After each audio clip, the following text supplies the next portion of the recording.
Hello दोस्तों, आज हम करेंगे प्रश्नावली 1.2।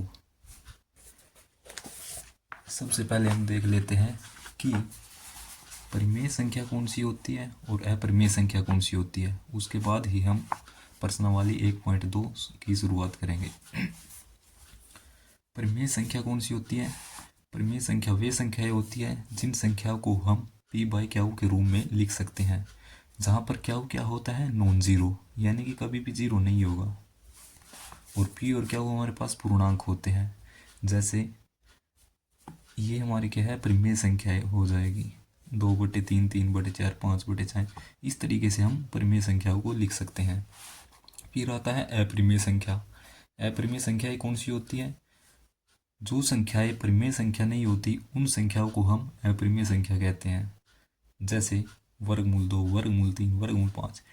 जो वर्गमूल के अंदर हमारे पास संख्याएं हैं वे संख्याएं अभाज्य संख्याएं होगी। तो वर्गमूल के अंदर जो हमारे पास इसका जो सामान्य रूप होता है परिमेय संख्या का, वो इस तरीके से होता है, वर्गमूल अभाज्य संख्या। ये हमारे पास क्या होती है, अपरिमेय संख्या होती है। तो चलो हम क्वेश्चन को देख लेते हैं कि हमको क्या दिया गया है कि सिद्ध कीजिए कि वर्गमूल 5 एक अपरिमेय संख्या है। हमें क्या दिया गया है, सिद्ध कीजिए कि वर्गमूल 5 एक अपरिमेय संख्या है। सिद्ध कीजिए कि वर्गमूल 5 एक अपरिमेय संख्या है। तो सबसे पहले हम देख लेते हैं। सबसे पहले हम क्या करेंगे कि वर्गमूल 5 जो हमको अपरिमेय संख्या दी गई है, इसको हम इसके विपरीत मानेंगे। तो हम लिखेंगे माना वर्गमूल 5 एक परिमेय संख्या है। परिमेय संख्या है। यदि वर्गमूल 5 हमारे पास परिमेय संख्या है तो इसको हम लिख सकते हैं वर्गमूल 5 बराबर p/q, जहाँ पर क्यू क्या हो जाएगा, नॉन जीरो, कभी भी जीरो नहीं होगा, क्योंकि परिमेय संख्या को हम इस तरीके से लिख सकते हैं। तो हमने इसको इस तरीके से लिख लिया। अब हम जो है हम ए और बी, यानी हम सहभाज्य संख्या ए और बी ज्ञात कर सकते हैं। हम लिखेंगे हम सहभाज्य संख्या ए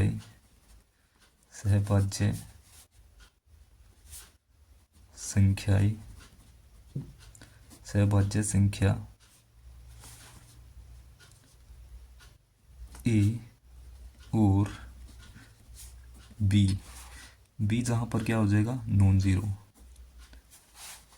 ज्ञात कर सकते हैं। तो वर्गमूल 5 को हम a/b के रूप में लिखेंगे।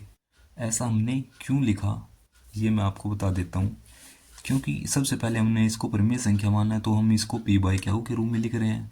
फिर हम बोल रहे हैं कि वर्गमूल 5 हमारा a/b के रूप में है, क्योंकि ए और बी हमारे पास क्या है, सहभाज्य संख्या। सहभाज्य संख्या वे संख्याएं होती है जिन संख्याओं का HCF क्या होता है, 1 होता है। यहाँ पर हमने इसको वर्गमूल 5 को p/q के रूप में लिया है, लेकिन ये संख्या ऐसी संख्या है इनका HCF 2 भी हो सकता है, 3 भी हो सकता है, 4 भी हो सकता है, कुछ भी हो सकता है। इसलिए हम सहभाज्य संख्याएं ज्ञात कर रहे हैं और इसको वर्गमूल 5 को हम इस परिमेय संख्या के बराबर रखेंगे जिस संख्या का HCF 1 है। HCF का मतलब ए और बी में कुछ भी चीज कॉमन या सिर्फ एक कॉमन है। तो आगे हम लिखेंगे, इस संख्या को इस साइड लेकर के आएंगे, ये बटे वाली संख्या यहाँ पर क्या आ जाएगी, गुणा में आ जाएगी। वर्गमूल 5 बराबर ये हमारे पास ए बन जाएगा। अब लिखेंगे दोनों ओर वर्ग करने पर, दोनों ओर वर्ग करने पर। जब हम इसका दोनों ओर वर्ग करते हैं तो b वर्गमूल 5 का स्क्वायर बराबर a का स्क्वायर। जब हम इस स्क्वायर को अंदर लेकर के जाएंगे तो ये हमारे पास क्या बन जाएगा, b का स्क्वायर। और ये हमारे पास कितना है, वर्गमूल 5। वर्गमूल 5 का स्क्वायर हमारे पास 5 किस तरीके से हुआ, क्योंकि वर्गमूल की वैल्यू हमारे पास क्या होती है, 1/2। 5 की पावर 1/2 गुणा में ये हमारे पास 2। वर्गमूल की वैल्यू हमारे पास 1/2 होती है, इस वजह से हम इसको इस तरीके से लिख सकते हैं। तो इसको काटेंगे तो हमारे पास कितना आ जाएगा, 5। तो हमारे पास कितना आ गया, 5 बराबर ए स्क्वायर। ये हमारे पास संख्या समीकरण नंबर 1। तो हमारे पास क्या है, 5 जो है ए स्क्वायर को विभाजित कर रहा है। हम लिखेंगे 5 ए स्क्वायर को विभाजित करता है। यदि 5 ए स्क्वायर को विभाजित करता है तो हमारे पास एक प्रमेय है, वो प्रमेय हमें क्या कहती है, वो प्रमेय हमें कहती है कि यदि p एक अभाज्य संख्या है और p ए स्क्वायर को विभाजित करती है तो p जो है a को भी विभाजित करेगी। इसी प्रमेय का हम यूज करेंगे।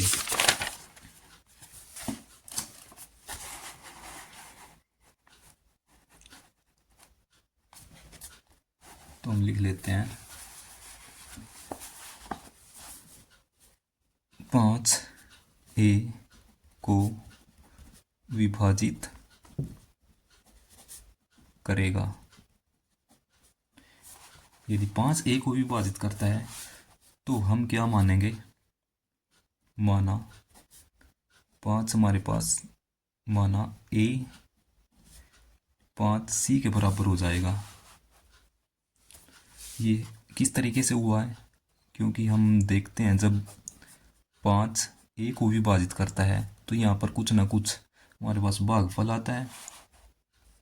जैसे कि हम मान लेते हैं सी आ गया, तो इसको हम किस तरीके से लिख सकते हैं, इसको हम लिख सकते हैं ए बराबर 5 सी। इसलिए हम इसको इस तरीके से मान रहे हैं कि ए हमारे पास क्या है, 5 सी। अब हमारे पास ए की वैल्यू आ चुकी है। अब ए का मान समीकरण 1 में रखने पर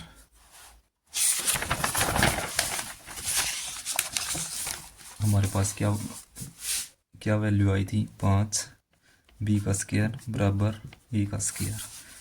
ए का मान समीकरण 1 में रखने पर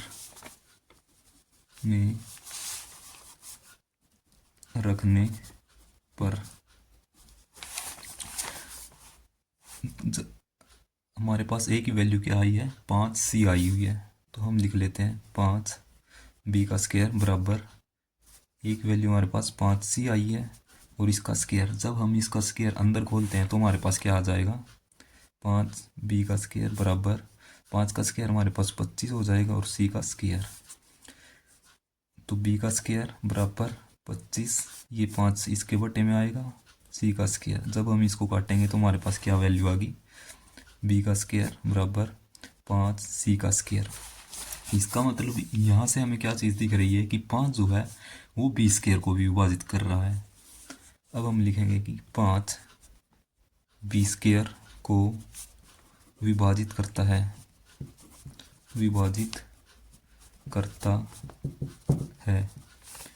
यदि 5 बी स्क्वायर को विभाजित करता है तो उसी थ्योरम से हम लिखेंगे, उसी प्रमेय से, कि 5 बी को विभाजित करेगा। 5 ए को विभाजित कर रहा है, 5 बी को विभाजित कर रहा है। इसका मतलब क्या है, 5 जो है ए और b को विभाजित करता है, यानी कि हमारे पास क्या आ गया, ए बी का HCF कितना आ गया 5, जो कि आना चाहिए था हमारे पास 1, क्योंकि ए और बी हमने सहभाज्य संख्या मानी है। जिनका HCF सहभाज्य संख्या वे होती है जिनका HCF 1 होता है, लेकिन आ गया हमारे पास क्या है 5। यानी कि अब हम लिखेंगे कि यह विरोधाभास उत्पन्न होता है कि जो हम मान करके चले थे कि वर्गमूल 5 एक परिमेय संख्या है, वो हमारे पास जो है ये धारणा गलत हो जाएगी। तो हम लिखते हैं अतः हमारी कल्पना गलत है, कल्पना गलत है कि वर्गमूल 5 एक परिमेय संख्या है, परिमेय संख्या है। अतः वर्गमूल 5 एक अपरिमेय संख्या है। ठीक है, आगे हमको दिया गया है क्वेश्चन नंबर 2, सिद्ध कीजिए कि 3 + 2 वर्गमूल 5 एक अपरिमेय संख्या है। तो हम लिख लेते हैं 2। हमें सिद्ध क्या करना है कि 3 + 2 वर्गमूल 5 क्या है हमारे पास, एक अपरिमेय संख्या। तो हम मान लेते हैं, माना 3 + 2 वर्गमूल 5 एक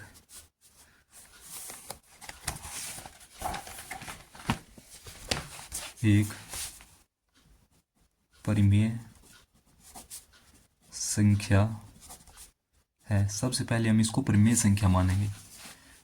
ठीक है, यदि ये परिमेय संख्या है तो इसको हम p/q के रूप में लिख सकते हैं। 3 = 2 + वर्गमूल 5 हमारे पास किसके बराबर हो जाएगी, p/q के, जहाँ पर q क्या हो जाएगा, नॉन जीरो हो जाएगा, और p और q हमारे पास पूर्णांक हो जाएंगे। तो हम क्या है, सहभाज्य संख्या ज्ञात कर सकते हैं। अब हम लिखेंगे कि हम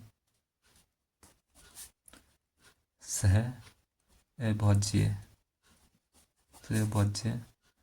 संख्या a और b ज्ञात कर सकते हैं। ठीक है, सहभाज्य संख्या वे संख्याएं होती है जिन संख्याओं का HCF हमारे पास क्या होता है, 1 होता है। तो इस संख्या को हम 3 + 2 वर्गमूल 5 को हम a/b के रूप में लिख सकते हैं। ठीक है, तो आगे हम लिखते हैं, जब हम 3 को इस साइड लेकर के आएंगे तो हमारे पास क्या बचेगा, 2 वर्गमूल 5 बराबर a/b - 3। जब हम 2 को इसके बटे में लेकर के आएंगे तो हमारे पास क्या बन जाएगा, वर्गमूल 5 बराबर 1/2 a/b - 3, ये बन जाएगा हमारे पास। ठीक है, अब हम लिखेंगे अतः a और b क्या है, पूर्णांक है और 3 और 2 भी पूर्णांक है, b क्या है, पूर्णांक है। यदि ये हमारे पास पूर्णांक हो जाते हैं तो ये हमारे पास क्या हो जाएगी, ये हमारे पास क्या हो जाएगी, परिमेय संख्या। तो हमारे पास इसका मतलब क्या है, अर्थात जो हमारे पास अभी आया है कि 1/2 a/b - 3 एक परिमेय संख्या है। ठीक है, इसका मतलब क्या हुआ, ये संख्या तो हमारे पास किसके बराबर आई हुई है, ये संख्या हमारे पास है वर्गमूल 5 की। इसका मतलब क्या है, अर्थात वर्गमूल 5 एक परिमेय संख्या है। परंतु अभी हमने थोड़ी देर पहले क्या निकाला था कि वर्गमूल 5 क्या है, एक अपरिमेय संख्या है। तो हम लिखेंगे यह विरोधाभास उत्पन्न होता है कि वर्गमूल 5 एक अपरिमेय संख्या है। हम जो है इसको क्या है, एक अपरिमेय संख्या लेकर के चले थे, लेकिन अभी हमने थोड़ी देर पहले प्रूफ किया था कि ये तो हमारे पास क्या है, एक अपरिमेय संख्या है। यही विरोधाभास यहाँ पर आया है, क्योंकि हमारे पास निकला क्या है कि वर्गमूल 5 एक परिमेय संख्या है, और अभी हमने सिद्ध क्या किया था कि वर्गमूल 5 क्या है, एक अपरिमेय संख्या है। इसी कारण हमारे पास ये विरोधाभास आया। तो हम लिखेंगे, अतः जो हमारे पास ये संख्या है 3 + 2 वर्गमूल 5 एक अपरिमेय